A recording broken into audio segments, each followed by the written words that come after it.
Ya hemos visto en otro vídeo que al morir Mahoma, toda Arabia, que está aquí, era de religión musulmana. Ahora vamos a ver cómo después de la muerte de Mahoma, esta nueva religión se va a extender, como estáis viendo ahí en verde, por parte de África, de Europa y de Asia, como vemos aquí perfectamente en este vídeo, en este gráfico animado.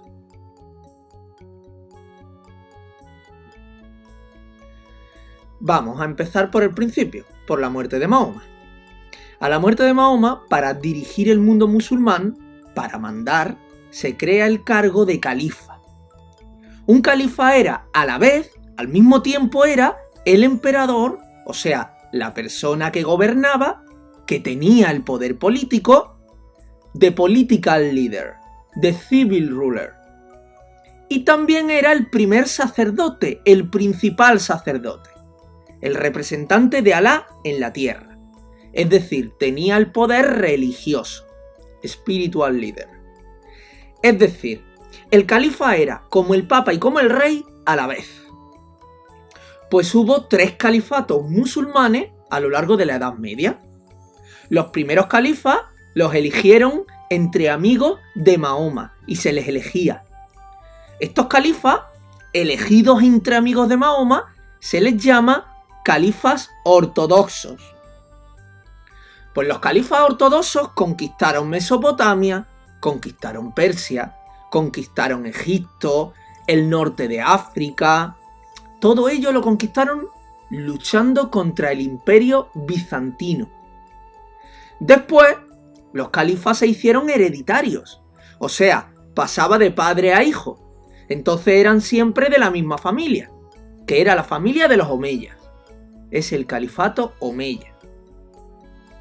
El califato omeya puso la capital en la ciudad de Damasco, que es esta ciudad de aquí. Y el califato omeya conquistó hasta la península ibérica. Más tarde, la familia de los abasí asesinó a toda la familia omeya y tomó el poder.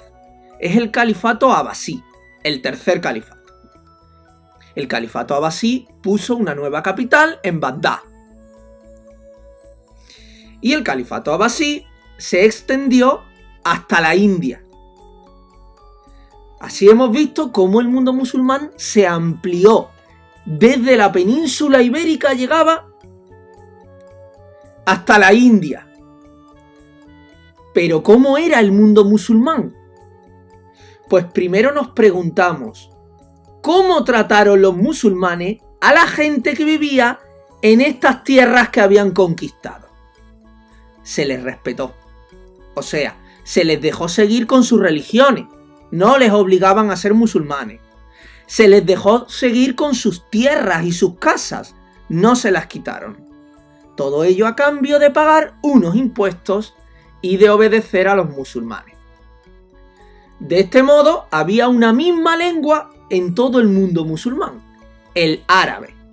Y así mezclaron los conocimientos de los griegos, de los romanos, de los indios, y desarrollaron la astronomía, la medicina, las matemáticas. Por ejemplo, nuestros números son de la India. Hoy nosotros los usamos en vez de los números romanos, y eso es gracias a los musulmanes. Así que en la Edad Media, el mundo cristiano era pobre e inculto, mientras que el mundo musulmán tuvo todo su esplendor. El mundo musulmán era un mundo de ciudades, como esta de aquí, que es Marbella en tiempos musulmanes. Podéis ver que las ciudades musulmanas eran de calles estrechas, amuralladas, aunque con arrabales o barrios fuera de las murallas, donde vivían normalmente los cristianos, los judíos. También tenían una alcazaba o fortaleza. Las ciudades eran también un lugar para comerciar. ¿Y qué vendían? Pues resulta que los musulmanes tenían una artesanía floreciente. Fabricaban textil, cuero, madera, y estaban normalmente todos los artesanos en una zona de la ciudad llamada el zoco. algo así como el mercado. Entonces se comerciaban estas artesanías y también se compraban y se vendían las cosechas de la agricultura. Porque el Islam desarrolló muchísimo la agricultura, como podéis ver en estos huertos. El Islam trajo el regadío con técnicas como la noria, que aquí lo veis mejor. Y el Islam trajo nuevos cultivos, las naranjas, los limones, todo eso lo trajeron los musulmanes a la península ibérica. Así que las ciudades eran el centro de un comercio de artesanía, de productos agrícolas, de oro, de plata, esclavos, especias, que se comerciaban en caravanas por toda África, toda Europa y el Oriente. Para ese comercio había una misma moneda en todo el imperio. El dinar, que era una moneda de oro, y el dirhem, que era una moneda de plata. En arte, el Corán prohíbe las imágenes, así que se desarrolló la arquitectura, o sea, la construcción de edificios, más que la escultura o que la pintura. La arquitectura era de materiales pobres, o sea, de ladrillo, de yeso, pero muy decorada, con azulejos, cerámicas, fuentes, con arcos, con cúpulas. Destacan la Alhambra de Granada y la Mezquita de Córdoba como edificios principales. Las mezquitas eran el edificio para rezar el viernes al mediodía. El resto de días podían rezar en sus casas. Podéis ver aquí que las mezquitas tenían dos partes. Primero un patio, con una fuente para la limpieza ritual, o sea, las abluciones, y una torre para avisar desde allí de las horas de la oración. La torre se llamaba alminar o minarete. El almuédano o almuecín era la persona que sube al minarete para llamar a la gente a la oración. La segunda parte de una mezquita, además del patio, era la sala de oraciones, llamada haram. En el haram, la sala de oraciones, uno de sus muros está todos cuando rezan.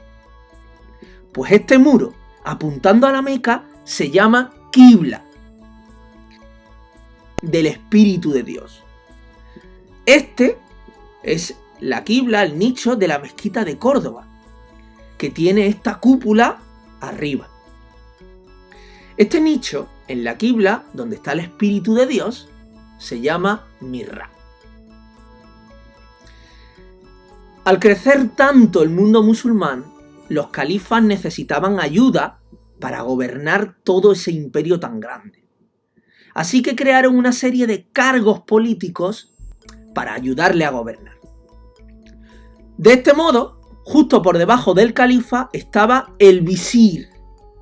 El visir era el primer ministro, o sea, eran los que gobernaban en nombre del califa.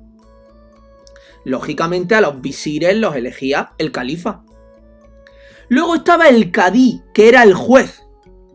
La justicia se basaba en las normas del Corán, en lo que el Corán dijera que era bueno o que era malo.